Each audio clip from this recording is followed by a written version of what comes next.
Menurut keterangan Wakil Gubernur Jawa Timur, berkaca dari tingginya angka kematian ini, ada dua kemungkinan yang terjadi. Yaitu karena angka kematian pasien COVID-19 ini memang lebih tinggi, dan karena banyaknya kasus konfirmasi yang belum ditemukan. Sementara itu dari hasil konfirmasi ke pemerintah daerah, diketahui bahwa sebenarnya di Trenggalek sudah digencarkan tracing melalui rapid antigen.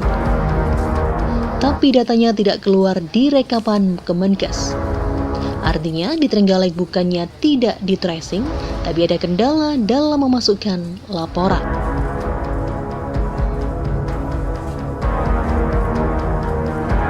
Lebih lanjut, Wakil Gubernur Jawa Timur Emil Elistianto Dardak menyampaikan, terkait tingginya angka kematian pasien COVID-19 di Trenggalek ini, pihaknya khawatir ini ada kaitannya dengan ketersediaan kapasitas ruang perawatan.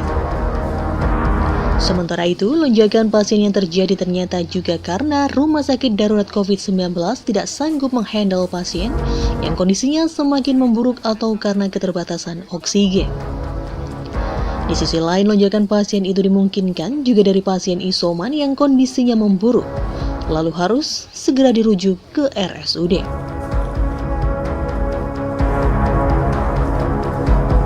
Berdasarkan data ini memang jumlah angka kematian di Trenggalek tergolong tinggi, sudah level 4 angka kematian. Tetapi kasus konfirmasinya masih level 2. Nah, ini ada dua kemungkinan. Yang satu memang tingkat kematiannya lebih tinggi. Atau yang kedua, banyak kasus konfirmasi yang belum ditemukan.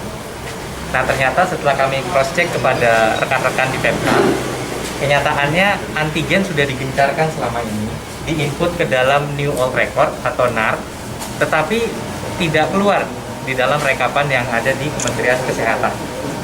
Nah, yang paling di depan mata urgent adalah memastikan rumah sakit Sudomo siap menampung. Nah, saat kita cermati situasinya, kita balik lagi ke grafik yang ini, angka kematian ini kita khawatir adalah kaitannya dengan keterbatasan kapasitas rawat.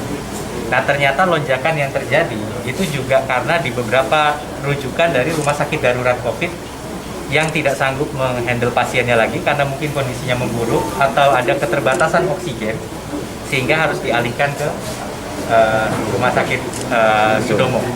Atau pasien isoman yang kemudian kondisinya memburuk lalu harus segera dirujuk. Wagub juga menambahkan angka tracing di Trenggalek yang tercatat pada data Kemenkes juga relatif kurang. Bisa jadi ini bukan karena tidak dilakukan tracing, namun dimungkinkan akibat terkendala dalam pengisian laporan pada sistem yang disebut dengan Silacak. Dalam hal ini, Pemkab Trenggalek juga akan memberikan data pembanding versi Pemkab, sehingga bisa memungkinkan untuk melakukan analisa situasi terkini di Trenggalek.